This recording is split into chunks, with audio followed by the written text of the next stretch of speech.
Okay, alright. Welcome back to the Make Lemonade podcast, a show brought to you by Lemon Squeezy, as we hope to inspire you to earn money from your own lemonade stand. I'm on your co-host James, and I'm back here with JR Farr, who's the co-founder and CEO of Lemon Squeezy. And today, JR, we're joined by a very special guest. We're joined by Rob Hope, who's the founder of One Page Love and host of the Yo podcast. Rob's been hustling away for almost 15 years on One Page Love, sharing the best single-page websites on the internet. And the Yo podcast is a phenomenal showcase of the most talented designers and makers packaged up into a top-class production. Rob, welcome to the pod. How are you doing? Boys, thank you for having me. Very grateful to be on this show because I've actually watched a lot of your recent content and some very talented people on, so I'm humbled to be asked. James, we should tee up season 3 of this podcast and what happened with when we kicked that off. Rob, did you get any interesting inbound following having Lemon Squeezy as a sponsor on the pod? You won't even believe it, dude. Like this, I just started to getting approached by people. I don't know if it was integration because they were sponsoring the podcast, or it was just I was very vocal. I was very vocal online as well about being a Lemon Squeezy fan, especially when people were comparing with Gumroad and so on. And I got a lot of experience in Gumroad, so maybe I was vocal there. But I just started to get messages about like, hey, would you be willing to have an anonymous conversation about Lemon Squeezy, Gumroad, Paddle, and all these payment providers?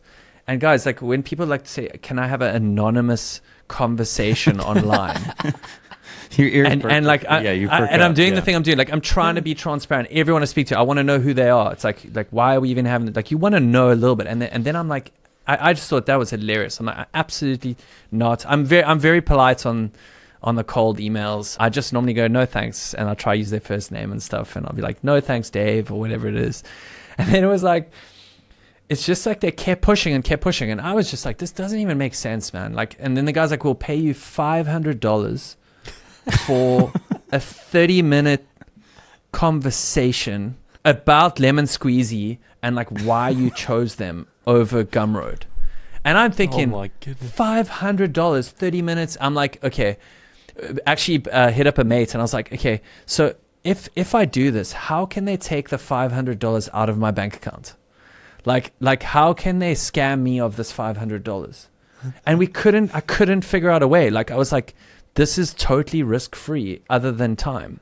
It was weird. It's like, I'm going to get scammed. Like I'm going to give my bank details. They're going to take money from me. So then it's like I was too scared. I was like, nah, I'm going to get conned here, dude. Like, obviously, the stories are thick out there. And I just told the guy, like, no ways, dude. He's also pushing really hard. Like, we need to have the conversation in the next 48 hours.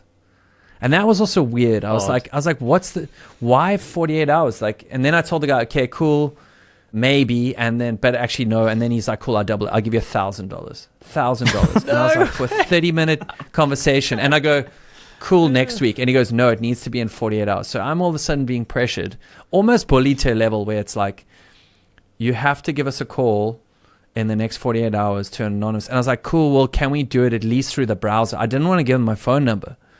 So then like, they're like, cool, no, we'll use a browser and a link and stuff. So here I am and I log on this platform and I can't disclose any of this. I was also signing like NDAs in the works, like, just at the time. I know that we went through a phase where, Lemon Squeezy was looking for funding. I only found that out, subsequently. I had no idea at the time.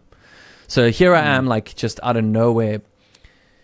Someone's like, I'll give you $1,000. And the call, honestly, and it was actually, I get it now in hindsight. It's probably some investors that are, like, really pushing hard on why I chose them. But I also respected it. It was like, wow, man, there's a guy who's got this portfolio and experience of all these platforms. And I get to ask him exactly what I want. And the call was so weird because the guy's like, hey, man. And I'm like, hey. And then I was like, and it was like, and he like, I went, it was actually really scary for like the first few seconds. He went, I was like, hey, dude, like, I'm not meant to know your name, right? And he goes, no. And then I go, you're speaking to him. He's like, no, we know who you are. And then it was like, okay, that's totally weird. And then we got going. But the questions were great, man. They were just like very much like, so so like, why, give me like the main reason why you're using Lemon Squeezy. And I was like, hey dude, like merchant of record is a big one, but if I'm totally honest, this team, and it's like I'm investing my like portfolio of stuff in this, and I just want to know we're going to be like looked after, because what Sahil did at Gumroad and like just ramping up, he's like very inconsistent and all over the place. I mean, respect to what he's done, like I'm not here to throw shade, but it's like here I am answering like the most direct answer for this guy, and dude, we got to 22 minutes out of this call, and the dude was just like phenomenal. Like he was like, it's exactly what I wanted to hear. Like he said something like, wow. We didn't even get to 30 minutes. He's like, you couldn't have answered it like more clear. And like, but dude, it's like, I knew that, because I spent so much time on this stuff. It's like, I knew the percentages. I even said like, subscriptions take like a, shave another percent and like all this stuff. And I was like, but it like, when you compare it like this and this and this, could have been actually a pretty good YouTube video, come to think about it. but then it was like over, and then I was like, there's no ways I'm getting paid. And then like they asked for, then I was like, they asked for bank details, and I gave like, not personal as the business. And then, 48 hours, I had $1,000 in my account, and I was like, that's wow. So anyway, good. and the craziest element again, it happened again, different person. Yeah. And did you do it again? So I did it again, dude. Yeah. I mean, at that point I'm saying the same thing. It's exactly the same. When Rob told me this, I mean, it was definitely, I would actually love to know who it was, because like you said, there's a little bit of respect there where you're like, man, if they're willing to go through that just to get a chance to talk to you, they're clearly pretty interested. But yeah, we've had and I still talk to a lot of people, and it's crazy to just hear what was going on behind the scenes. It's wild. I just want to clarify, JR, that when I did tell you of this crazy story, it was like well after the decision of funding was like you weren't going to take it. So at the time, like within the stuff I'm signing was very much like you're not employed by Lemon Squeezy. You're not in comms with the team and so on. I can imagine how it could be a little corrupt on that level, but yeah, it was wild, dude. It's so wild. I remember you telling you, and you're like, dude, like this makes so much sense, because I've just been on this roller coaster for like 6 months. Yeah. I was like, wow, that's what a story. crazy. What a story. Yeah, man. Yeah. Wow. I have a bone to pick with you, because, and I sent this to JR, I went on One Page Love and went to buy, and it's embedded with Gumroad. I thought we were friends. Yeah, Gumroad man, it's good. I need to be accountable. I have many products within Lemon Squeezy, including my subscriptions, which are the most important. But with the Gumroad integration of the book I've got a lot of affiliates. It's a big chunk of the income, and it's like I have to convince them all to go across, which will take some writing and some media. But with everything I mentioned with the podcast and the other stuff, it's just I need to block out maybe 5 days to truly move across, I think, 50 affiliates and then create the media. But dude, I really I want the ebook version 2 to be in Lemon Squeezy, non-negotiable. Gumroad, I give them, credit where they were due. At the time when I launched the ebook, it was a great solution at the time. But the way we're doing merchant of record now, and my accountants just love Lemon Squeezy now, dude. Wow. I just get that payment, the EFT straight in. Gumroad's going to PayPal, and then it's like they also have a little bit. That. No, dude, it's honestly there's pain. My accountants have actually said, do we still have to do it like this, with Gumroad? Because it's like someone will sort of pay in PayPal, and then I have to, send the PayPal statement, and Lemon Squeezy straight in. Well, Rob, you're actually the person that I found Lemon Squeezy through, because I've been following you on Twitter for years. Nice. I've been listening to your podcast, and even before Lemon Squeezy was a sponsor on the pod, you were the first person that introduced me to it. You must have been an early user, and now here we are. But when I was looking into you, I couldn't quite believe that it had been since 2008 you started the thing that you're now working on. When you started it back in 2008, did you think it would last this long, considering all the other projects that you started and sort of stopped working on over the years?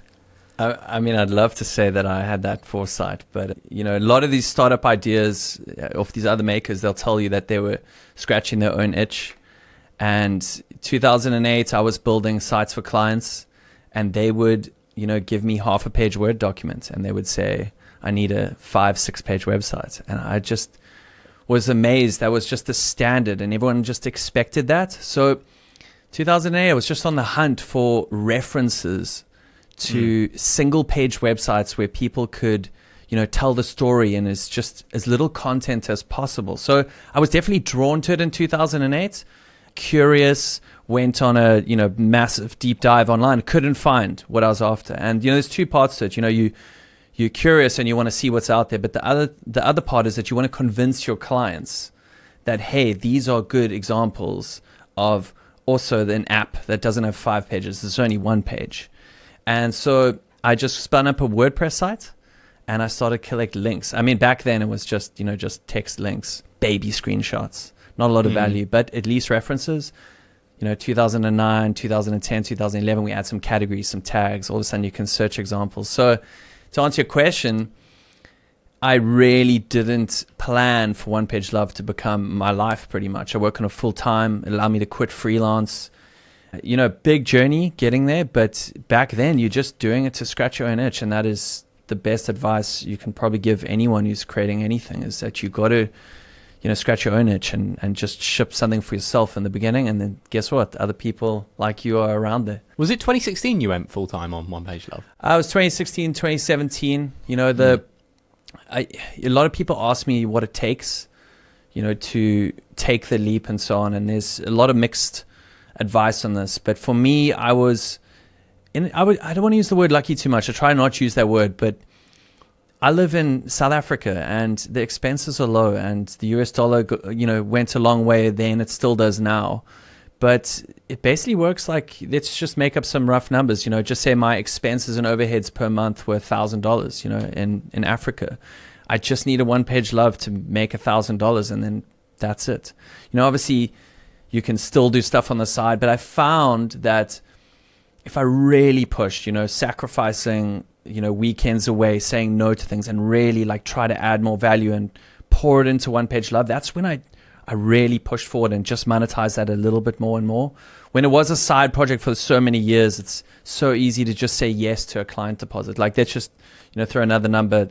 Someone's like, hey, I need a website. And you're like, it's going to be $2,000. And they're like, cool. Yeah. I'll give you a 50% deposit tomorrow. And then One Page Love at the time is making $143 a month. But you have to say no to the client side. You have to, or it's like you're never going to push through. It's just so easy to say. So saying no was a big one for me to get there, but it just needed that much. So if I was living in New York, and let's go a little bit further for anyone listening, in London, New York, all the high expenses places, it's going to be more difficult. So you need to ask yourself, maybe should I relocate? I am making this more difficult. So 2017, full time in Cape Town, working on my own projects full time. And so what sort of monetization have you sort of experimented with? What were you doing when you left? And sort of where is it now? So, back then, I have a degree in information systems. I've got no MBA, or I've only just been dabbling in just so many different side projects, and it was just all experimenting. Failing forward is I like to say it like people do, where it's just you got to reinvest the learnings into the next step, the next monetization experiment. And, we started with AdSense, and you put on AdSense, the traffic's pretty low. It looks pretty bad, especially back then. And you just go to sleep at night and you wake up in the morning and you've made 12 cents. And you're like, that was some, significant real estate on my site that looked awful for 12 cents. So it just kept going. But it all boils down, and if you're listening with your side project and you're wondering, how do I monetize? Every site is going to be different, but it all boils down to asking, when your visitor arrives on their site, what are they trying to, get out of the experience? And how can I provide the best value for them? If someone, wants information, if they will just want text, they're going to arrive at your site and you're going to ask yourself, at least let's make the text, legible and enjoyable to read. Can they read it on a phone? These are all things you can tick. This is a very broad level add value, but would they appreciate a big, ad in the middle, a video playing, slowing it down? And it's almost like you ask yourself, would you appreciate this experience? Everything's sort of distracting me from what I want. And I always had that attitude with One Page Love. So it had to be fast. I have spent so much time trying to make the site fast, and I've paid premium, and it's been one of the best things I've ever done. So when it started off, you ask yourself, people want a reference, they want a link. When they link out, they open up the big sites and they experience it. But sometimes the site's redesigned. Sometimes they redesign from a one-page website that was promoting an iPhone app, and then next thing you know, it's a big multiple-page website. Yeah. And then the reference is like a little bit, it's call it stale, but also it's incorrect. That's not what they were there for. So how do you provide that value for someone arriving at the site who's now Googled iPhone app landing page references, and they arrive at your site, and how do you still provide that value? And the answer is, you got to ask, like, what would they truly want? And it's like, they want a big image. They want a huge retina optimized, detailed image to show me the textures they used. I want to see the shadows. So I just started capturing, long scrolling screenshots, the archives, bigger thumbnails, better to experience when you're just browsing on a category view. A lot of the sites look good, but I want to point out something that's remarkable as well about the sites. So I've reviewed 8,000 sites, but for the last like 2,000 or 3,000, I've written reviews. And that really helps save people time, where they arrive on the review, they know the site's good, but like, Rob, why are you featuring this? And I'll be like, it was super impressive how the iPhone app actually, showed you exactly how the colors changed when you swiped as you scrolled, So it's just like, what's noteworthy about the site? So again, adding more value. So adding categories, tags, feature tags. This has texture as a tag, so it's a feature. And then all of a sudden you can search 3,000 one-page websites that are utilizing texture. And again, it's providing value. So how do we monetize over the years? It all without traffic, it's very difficult to monetize. So, when it comes to website inspiration, I identified we needed more traffic to really make the most out of these revenue channels. So once the traffic started to come in, it was a lot easier to experiment, to get data, to validate ideas and so on. But, naturally you're going to have some form of advertisement, but related to something that the visitor would enjoy. So a lot of the people arriving on the site are designers, developers, entrepreneurs, and a natural fit is that they're likely to have ideas or clients. So website builders are a huge part of monetization on One Page Love. And it's, back then, I think Squarespace was one of the first affiliates that I ever integrated with. And I think even back then, the payout was $100, referral. And remember I was talking about, I made the $1,000 up, but just say like you only needed a few a month, and then all of a sudden you're on your way to quitting freelance. I say Squarespace, was a really good revenue stream, but before Squarespace, I was trying other, bad hosting companies, put a banner up for 2 weeks, fail, make notes, ask the community, what did you think? So yeah, it's affiliate income is a huge part of One Page Love. Digital products, make sense. I've written an ebook, and I promote that in various areas of the website. And, once you start making a lot of sites, I've had, a lot of experience with freelance. And now I've actually reviewed and inspected 8,000 landing pages, consulting. And people ask, like, what does it take to make a high converting landing page? And just naturally for 15 years of doing this every single day and creating sites, chatting to people, helping people, an audit service was pretty natural. So I could as well at this point, add a service to help people build one-page websites. I could grow out a team, but it's just something I'm trying to create more content, more digital products. I'm trying to have more. I don't want to use the word passive income, but I want to have more income when I'm not actively working. So that's what I'm trying to do really hard right now. But to answer your question, it was advertising, affiliates. Yeah. It's like create digital products, but it's through a lot of failing that I got the revenue up to take a leap.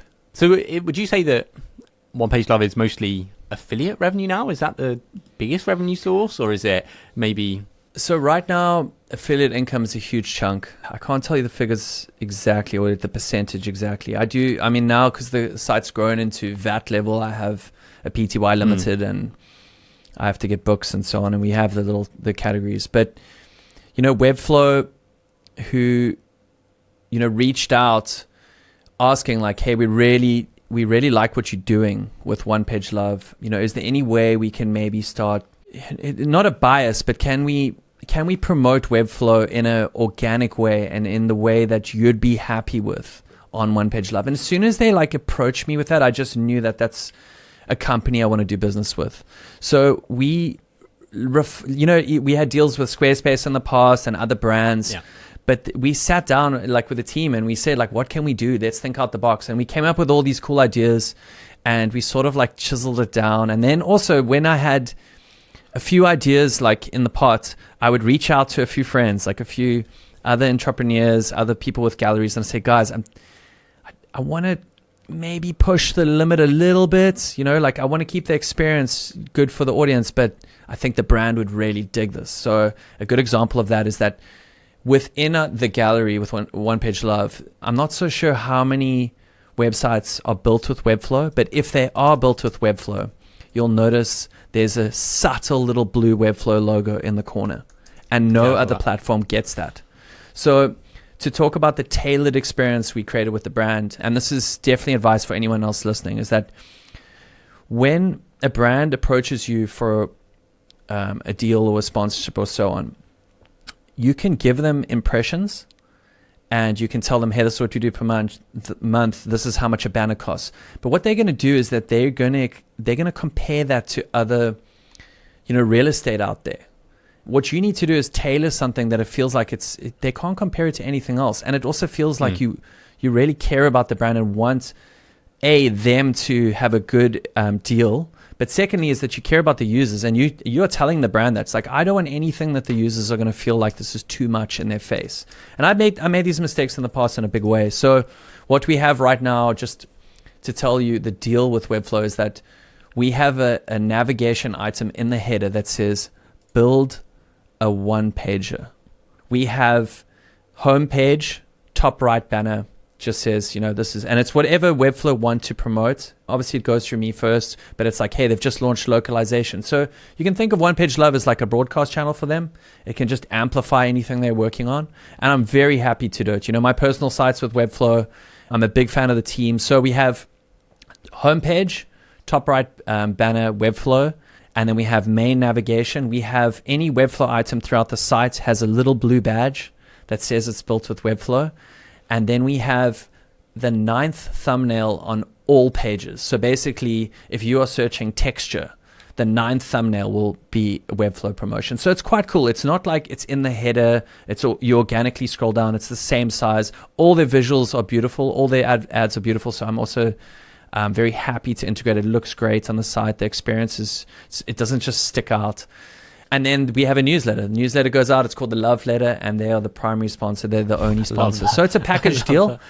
And again, just to try to value for anyone else who's thinking about integrating with a lot of brands, I have had different, parts of the site, think of it like rented out to different brands. But it's exhausting. You have to deal with a lot of leads. Sometimes you have to follow up on money and payments and so on. I have one brand. I'm proud of them. I use them, and I'm happy to recommend them. And they're a really good solution for a one-page website because you can sign up for free, at least play around without like even using your credit card. Rob, I have a question. Just segueing, as I think about your business, all the content, the way you drive traffic. How do you, when you do these brand deals, do you have a preferred way of monetization? Like, is this all CPA? Do you do any CPC? Is it just a lump sum for this style of work, or how do you go about that? I think when you have a lot of traffic, and I think you're celebrity level, I assume you just want to cut. You'd want to cut in case the thing went viral. On a level that I'm in, I want security. So as much as I'd love a cut, but you can have sort of a dud, article or tutorial and so on, and I would rather not take the risk on that. That's like my rough thoughts, because I am all in at one brand at one time. So with Squarespace, we eventually got to a deal where it was 12 and 12 months, and then they would just give me a lump sum for that. I got no cuts. Don't forget is that there's risk upfront for them, but there's this lifetime value that they get out of the article. It's a lifetime article. I know right now that I'm promoting Webflow, in the main real estate on One Page Love, but we have 60 articles that are ranking in Google for Squarespace, and those are converting people. So right now, that investment upfront from Squarespace is definitely paying off with that long tail. Okay, so for them, it's like they take the risk, and that's so. To answer your question, what do I want? I want a lump sum, and I also really, really, really want to push for a longer deal than 1 month we'll try this, 2 months we'll try this. I understand with new brands they want to see if the One Page Love audience will bite. But once we have some traction, I want to just lock in a year, so I don't have to think about anything. Interesting. So it's like, Rob, do you think that you're leaving money on the table by not doing like a CPA deal with Webflow?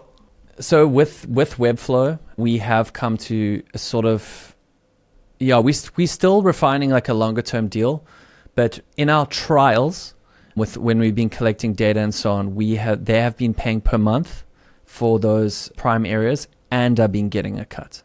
So I do have that now. It's a hybrid experiment, but would I be up for having maybe a little bit more for a no cut and security? And I would take that 100%. And if especially, and I would mega discount it if they would lock in for a year or even 2 years. I discount for it. So for me, I want to be able to have like that peace of mind, just knowing that whatever I can take a risk in, it will be sorted. So, oh my word, I want to do a course. Oh, I want to do an ebook. I did this. That was all, I had that playground green lit, a lot of side projects, email love. It's like, I knew my baseline was covered in Cape Town. I was fine.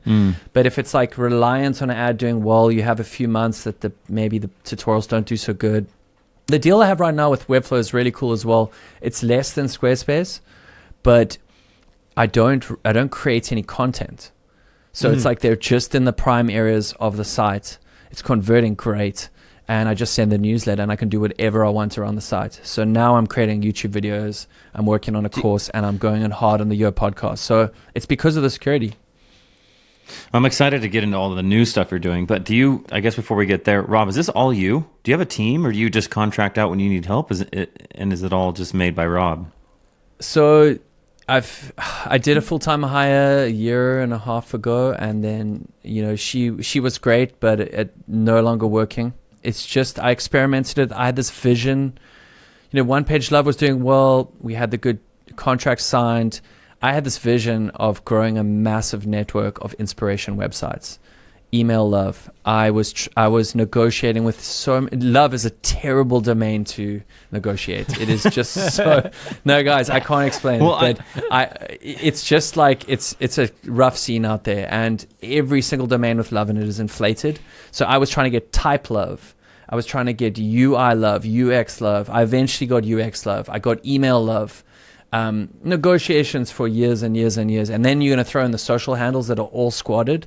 It's just exhausting. So I had this vision to replicate the success that I had with One Page Love, about understanding what the visitor wants, give them that value, that inspiration, and I was confident I could replicate it, especially with email, because email is also sort of a long scrolling format. As Matthew from Really Good Emails says, emails are landing pages delivered. So it's just like I felt like it was so close. And I was going to use One Page Love's traffic, which is 150,000 people a month. I was going to just, divert them into email love, and it was going to be it all worked. But it wasn't that simple. So to answer your question is that I had a vision to grow a network of inspiration sites with content, a lot of content. And when you start outsourcing content and creating content yourself and just double checking content, and is this content going to take, then you start signing up with Ahrefs, like what do people want, and you start competing. It is totally exhausting. Exactly. No, it's a lot. And I think, so speaking of content, so you have all the content curation you do with One Page, you've got the podcast, and then you're doing an ebook. And now, we're going to drill you on this course because you need to launch this thing. But how do you break up your week or your day like that with the content production? It's amazing. Like since my little boy was born, I've almost been forced to just get creative with automation and creating content. And it's been great. I've really, really got some saucy stuff going. It's like we just have so much happening around the scenes with Zapier. There's RSS automation, everything that goes to LinkedIn, Pinterest, Facebook, Gotcha. is all automated. And when we add the sites as well, like when we first add a site that has a new author, we spend a lot of time just making sure their social channels are added correctly, because it just tags them across board with the automation. So like, for example, like anything you see on Instagram is auto tagged and then it's auto shared by them. And that's a distribution happening, which is just you hitting publish in WordPress. I have a guy in Bangladesh through Upwork, and he handles all the stuff that I really don't want to do on One Page Love. So we have dead link checkers, 8,000 sites. Domains are getting snapped up as they expire. Terrible websites are replacing them. People arriving on One Page Love and going to dirty sites. It's something that's been a huge problem for years. I need to clean it up. So I have dead link checkers going all the time, and the reports go to him. He goes in and flags them as offline. Then he does like a bunch of other stuff, like add the authors and a lot of the admin side of WordPress. But then I have a guy, Cedric. He's in Philippines, and he is just he does like screenshots, like a couple hours a day. He just does screenshots. Wow. You got a screenshot guy. No, he's a screenshot guy, dude. And honestly, like it really. So I was doing screenshots forever. I've gotten pretty fast, but at the same time, and I like doing things myself. I like having that control, and I am a control freak and perfectionist and all that. But when you send someone 10 links to 10 sites, and then you come back from a weekend and there's 10 perfect screenshots, it's a great feeling. There's no better feeling for Rob. That's quite a niche. I'm not sure I can relate to that, Rob. If you knew how important screenshots were on One Page Love, like Pinterest, we have, 2 million impressions a month, 20,000 followers. Like it's like Pinterest and screenshots is big. It must be perfect. Yeah. Anyway. You've got One Page Love that seems like it's a well-oiled machine. So what is stopping you from creating other products to kind of, diversify, I guess, your income? Like you've talked about a course, you've talked about, what is it? Is that what it is? Do you feel like it has to be perfect and you're overthinking it? So a big, monkey on the back, or just a bit of darkness is, how big can One Page Love get if I really focused all my energy on it? And that's something that I'm not sure.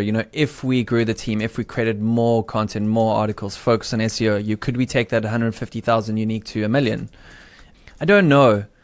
And I can only also review one pages so much, and I feel like I'm at a good balance now where it's a few a day, and then I'm doing other stuff. So I am experimenting a lot, and I'm doing the podcast and so on. But to answer your question, is that can we just do as little as possible? I still feel that there's a lot to do. Refining that package with Webflow was very important, because I know that even the next brand deal we'll do with someone else, I can, we have all this data and we can see what really works. But don't forget is that the transition between brands, there's sometimes dips for months, and to lock in a deal with a big brand for 12 months that's going to pay you a lot of money, it takes a long time. There's so many meetings. It's not exactly like just slap an ad on and then like just get the revenue.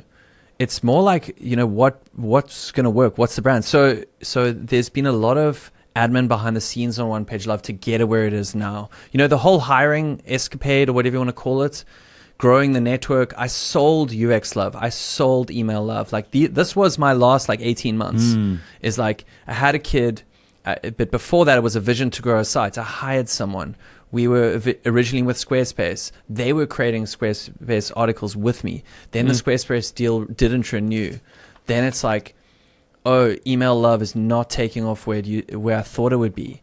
Oh, do I even really love email? Like, it's like there was a lot of macro stuff going on here. And then you have that big monkey that I told you just now, is that, but there's still so much to do on One Page Love. Like, what am I really doing? Do I have that shiny object syndrome where I just am not finishing what I could do? So something that's almost like guaranteed is that like the more templates you add on One Page Love for people to buy, it's like, the archives are bigger. I only have, I think, 20 Framer templates. I could probably add 200. How do you stay agnostic with that, Rob? Where you thinking about Squarespace and Webflow and Framer? Yeah, so it's always been a non-negotiable with the brands when we have these discussions, is that the templates traffic on One Page Love is our main source of traffic. Free one-page templates, HTML templates, landing page templates, a lot of traffic every day for that. So a lot of people come in through those channels, and let's go down the road of a journey with someone who potentially is searching for HTML template, and then I'm like, hey, have you ever heard of Webflow? We know when you can kind of build this online yourself, and that's great for the brand.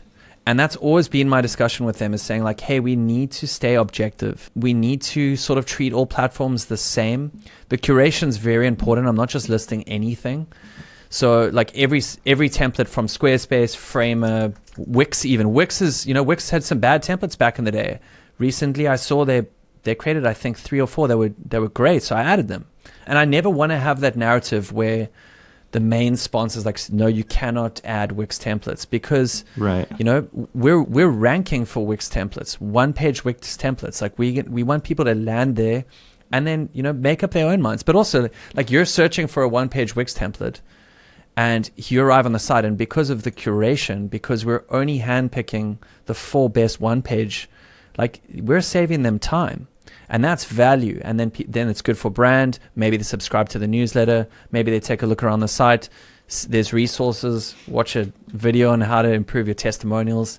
So yeah, I think you get where I'm coming from. It's like, how do you stay agnostic? Is that it's a non-negotiable. It's like, I cannot be one-sided on any brand or 1-page love. But I also have to be proud of the brand that we are spotlighting. So you can think of it like that. We're spotlighting a brand. Rob, we mentioned your ebook, Landing Page Hot Tips. I love that this was born out of Twitter tips. This was like 3 years ago, right? Oh, it's COVID, dude. 4 years. Yeah, COVID, yeah. Like following sort of a very similar playbook that we've seen from Steve Shoga, Adam Wathan, Harry Dry did a bunch of these really nice Twitter tips, looking beautiful. But I listened back to our episode of Indie Bites when you mentioned this course.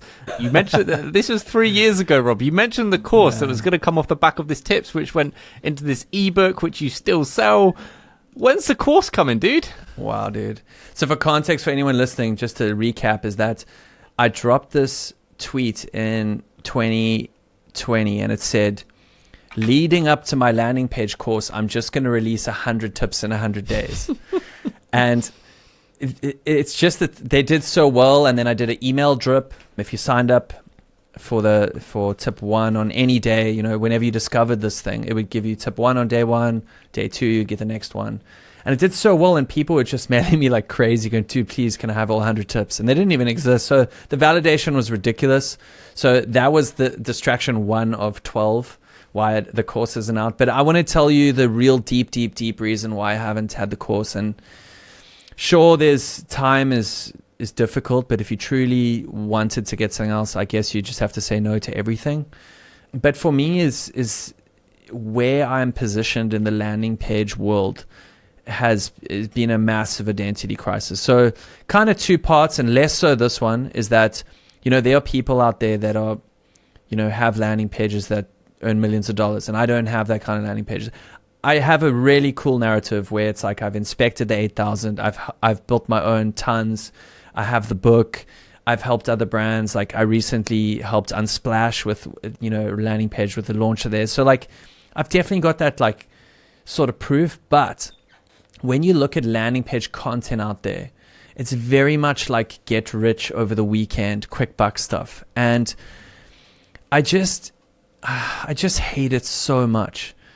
And it's not where I want to play online. And every time I went deeper and deeper, I landed up steering to that place where it was like, hey, this is going to, double your conversions. And I know that's probably the narrative you should go for if you really want to sell a lot of courses. But it's like, I have limited time to work online. I could be doing lots of things. So I want to work on something that I'm super proud of. And I know it's not the best, mindset for making money, but it's like, what do I really love when it comes to landing pages? And I love it when people get to the point quickly, and when they spend a lot of time in, showcasing the product. Like when they're really proud of a product, you can see it in a landing page. And I started to like go down that road a little bit, and I was like, wow, man, what if we can really help people showcase their product in the best way possible? So there's a little narrative that I've been toying with, and we're refining it. I'm still not there, but we're close. I promise you, by the time this podcast comes out, it's still not going to be done. So are you still on like the positioning part? No, but what you don't understand is that I have so much content and I have so many examples. I started in Trello. I moved to Notion. I have a Notion board that I deleted because it was just too overwhelming. I've started again. I have One Page Love, which is so good for references as well. But to get to it is that I've told this to JR, I think last time we were chatting, is that there's 3 ways you can sort of persuade someone in a landing page. And it's like you can either tell them, that's with your copywriting. It's just going, hey, this is what you need. Or you could get other people to tell them. So that's a little bit stronger. This is your social proof. These are your testimonials. This is saying like, hey, by the way, this helped me. So that's just a little bit more convincing. And the third one is you actually show them. So the narrative of my course is spending the money and the time in trying to show people exactly what your product does in your landing pages. I've collected hundreds, if not thousands of references of great landing pages where people have spent the time in really showing the user. So what happens is that you arrive on the page and then, people are skimming. They're like, there's a headline. It doesn't really totally make sense, but you're just looking at exactly what you're going to get. Another example is Card Website Builder. You can experience Card without even giving them your email, like that sort of mentality. So how can you get people really tasting your product? So back on why this thing isn't shipped, to answer your question, James, 100%. I am very far. I negotiated the showthem.com domain for 6 months and I got it. So I also just wanted that. So originally it was the Rob Hope's landing page masterclass. And I sat for that with 2 years. I'm like, this is not a masterclass at all. It's like, this is the furthest thing from that. And everyone had a masterclass. So I want to create something exciting. I want to create something that's brandable. So I was waiting, and it's difficult. I threw a lot of feelers out there in the universe, but it came. It's it's like a serious battle, and it came, and I got the domain, and I'm working on the course. So that's why this background, I'm still refining it and so on. But we've got the videos, we've got the teleprompter, the course is happening, boys. So to answer your question, okay. I was fishing for a narrative. I found the narrative. So what have you got a timeline, Rob? We want to know. JR is pushing me. I don't know if you heard the last episode, but for me, I'm mostly doing client work at the moment. I want to move away from client work, and I've got all this podcast knowledge. I launched a course before. I'm going to be creating a new podcasting course, but I can't fall into the Rob Hope trap. I have to time block it. There's no way. I've tried to do this part-time, and there's a million excuses. When it comes to filming and production and editing, it's so crazy. So what I'm going to do is I've got a new season of the Year podcast coming out, and I'm recording in February, and then we're going to roll out the episodes. Let's say it's 6 to 8 episodes. Those edits are going to be quite hardcore as well, but the core stuff will be going on hard then. And it's going to go on. We're going to release the podcast episodes every 2 weeks for 3 to 4 months. And then in that time, I'm going to start building up the list, start teasing stuff. And then, guys, I know you can just launch it, but I want it to be a good, successful course. That's the flagship product of One Page Love. And I want it to be a product in my toolkit that kind of is relevant for years. So I want evergreen. The build-up launch. I want it to be evergreen, and I want the build-up. So it's I want the pre-sale. I want the working in public.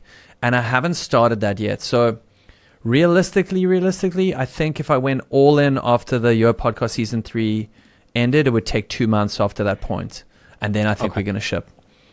Good man. Well, talking of the Yo podcast, I can't believe we haven't even mentioned this, Rob. This is how I first discovered you. It's an awesome show, but it's almost like a boutique show because you don't release that regularly. You do it in seasons, but the episodes you do are world class. The production you put into it, the research you do into it, the guests you land, the little segments, it's all fantastic. So props to you for making such a good show. But what makes it so good for you?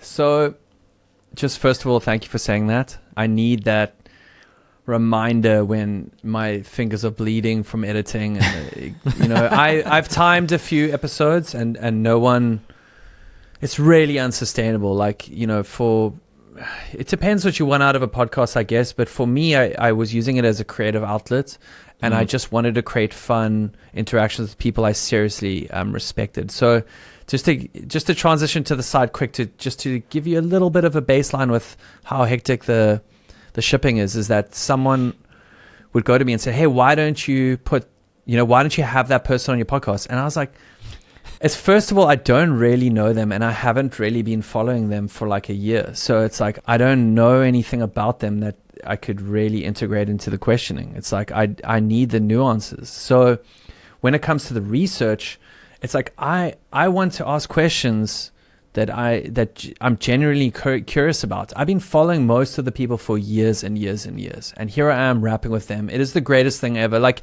that alone really does make it worth it. The rest is just so difficult to justify. So, like, the timing per episode, and this is audio only. Then now it's going to be video, but it's like 40 hours per 30 to 40 minute episode. Yeah. So it's like, first of all, locking in the big dog, so difficult. Like, honestly, they say yes, and then you send them a link to actually lock in a thing, and then they ghost you, and then you're like, okay, I'm at this point now where do I even announce to your audience that you're taking questions for this guest, because maybe they don't even rock up. So it's like, the whole thing is that you try and build a little hype to it. And that's also, like, to answer your question, James, like, what makes the show so good is I feel, and a lot of people have commented on this, is that I spend a lot of time trying to, integrate the community and like what they want to know, and then try get those sound bites, clean up that sound bite, get rid of their background noise, and then integrate that in the show. And it's sometimes a listener that I know that the guest would appreciate, and then I'll push for that person. So I'll even DM that person and going, I know you like this person that I'm about to have on.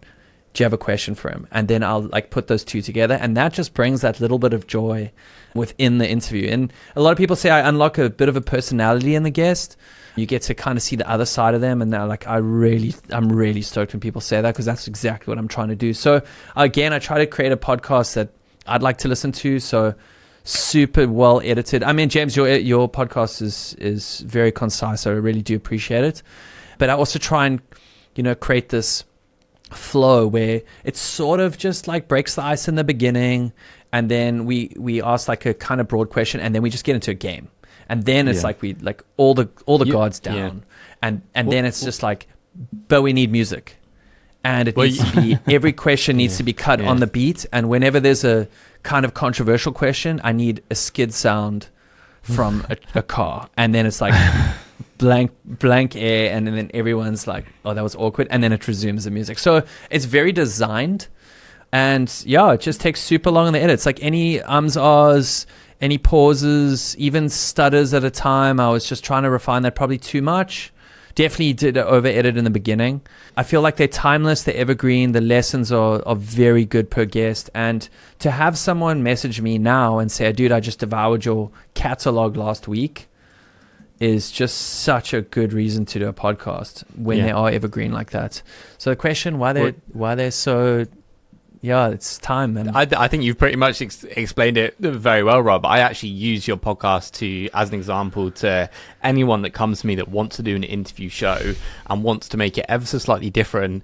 The segments that you add in, the icebreakers, the quick fire round, the no context round, all of these things just like break up the pod a little bit. And if someone wants to do an interview show and they want to differentiate in some way, doing exactly that. I'm surprised more people haven't ripped off your show. And you know why they haven't? It's because it takes a lot of fucking time. Dude, it's like there's a bigger question here. It's like, if you want to become a podcaster and be a full-time podcaster, I feel like it's a volume game. And it's like the worst answer to this, but you got to leapfrog guests. We've got to use previous guests as leverage for other guests. You obviously got to be networking and building things really helps those asks. Like having One Page Love and having featured maybe half of my guests' websites without permission, like I would just feature their landing pages, send them traffic. They would get sales. They knew who I was. And that really helps the ask. And like, but it's like, do I want to be a full-time podcaster? Absolutely not. It's just that's a good distinction, Rob. I had a question here, which is like, do you need quality over consistency? And consistency, yes, if you want to be a podcaster, but as a creative outlet, as someone who wants to release it in seasons, maybe it's supplementary income. And talking of income from the podcast, Lemon Squeezy actually sponsored the last season of it. Super grateful, man. It's like, it was through a dip of the podcast, and I remember I was chatting to JR a bit. Like I signed up at Lemon Squeezy during the beta, and you know, it was very impressive. You know, it was a annual subscription within like an hour of sign up. It was so good. And I remember, like, it's just convos with JR. I was always like, we love what you're doing, we want to support you. So I went out to JR and I was like, dude, let's just do 10, man. And then it was just so naturally, like, the organic fit. Like, think of everyone who listens to the Yo podcast has kind of got a side hustle. They just got something, and Lemon Squeezy couldn't have come at a better time. And it was rad because it's like, I was using it. Again, you know, I'm using Webflow on my personal side. I use Lemon Squeezy across One Page Love. And for my upcoming courses, no question, I'm going to be using Lemon Squeezy. So here's the narrative, and this is why the segment in the podcast is so rad as well, is it's just like, hey guys, episode sponsored by Lemon Squeezy. I've been using them for X, using them for Y. And then I thought, again, trying to be creative with the podcast, I thought with some of the shout outs, I was like, hey, what if I integrated the guest in the shout out? So I would be like, Rid uses Lemon Squeezy to take payments, you know, so like it would be quite fun to try and really integrate the brand, and I'd love to do that more and more with the stuff I'm doing. And that, because of that, it led to a season 3 now sponsored by Webflow, which they pushed pretty hard for. It's going to be all video. That's awesome. And if it wasn't for you know, greenlighting the season 2, like, we wouldn't be in a season 3, man. So that's how it works, dude. So yeah, big props to you, JR. That's great. Well, I mean, that's yeah. JR, I've been meaning to ask you about the Peter Levels tweet this week. Did you see that, Rob? I did see it, dude. It was so funny. Oh my! I was like, damn, man, cancel your plans. Oh yeah, and I didn't even know, and then I just looked on my phone, and it was just, and it's crazy, just that one. I mean, I think I picked up, just a ton of followers, and it was even cool because the person he highlighted, Steph, she's the host of the A16Z podcast, and she's, you know, she came in and was just double down, which is like, I'm not even affiliated with these guys, but I just really like JR and working with the team. And I was like, holy cow. And actually, why we're sitting on this call, I just got my phone's blowing up right now too, because Guillermo, who's the CEO of Vercel, we're working on a top secret project, and he just kind of posted a little bit about it. And so there's a lot of stuff. There's a lot of stuff going on that's super exciting. I want to just quickly on that tweet with Levels. What I really liked about it was that as a brand that's growing, you could have paid for that at a level. And what happened is that, like, through a lot of flipping hard work, a lot of disasters and failing, and call it what you want, it's like you got the most organic form of promotion ever.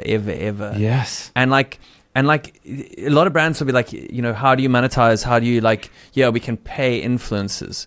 But at the end of the day, dude, like, if you had like a subpar product, Level's not tweeting that. So it's like, that's a real takeaway. And everyone knows like, that. It's so good. I was so and dude, Steph she's incredible here. And I know that she was on the $1 Million Makers or whatever, something podcast. She's on my first million. That one? Yeah. And she kind of teased this project, and then she got this pre-sale. I mean, that story alone is worth spotlighting in a big way. I think she got $50,000 pre-sale using Gumroad. Obviously, they took, $5,000 of that. Well, that's what she said. She just like, I didn't even think about it until I saw it. And so she's like, I have to move. And you know what's funny too is on the latest My First Million podcast where Steph was, Sam Parr was talking about Levels, how he just had released all of his investing portfolio, like all of his stocks. Have you seen this? And he's saying how Levels is insane. And he goes, of course he is. And he just starts talking about it. He goes, all these big companies love this guy. They always ping me. Did you see what Levels tweeted?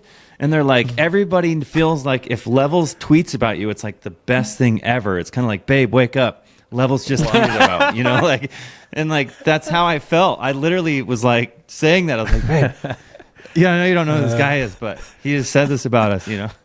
It was super funny. So man. No, I did respect. He's a unicorn, and he deserves all his success, man. He's an advocate in the right places. Keep it lean. Mm-hmm. Oh, I don't think this episode can top that quote. Wake up, Neville's tweeted about it. It's so good. Oh, well, Rob, it's been superb to have you guest, mate. Yeah, best of luck with everything, and hopefully we'll see your course at some point. Guys, I really appreciate it. Thanks so much for having me, man. It was a good combo. Yeah, thanks, good time. Rob. Big fan. Keep up the podcast. I know, like, again, gets overwhelming. It's got to be seasonal, guys. It's like the only way we can take a break and then keep it sustainable. Yep, exactly. Yeah, no, Rob, thanks for taking the time, man. Cool, man. Okay, all right.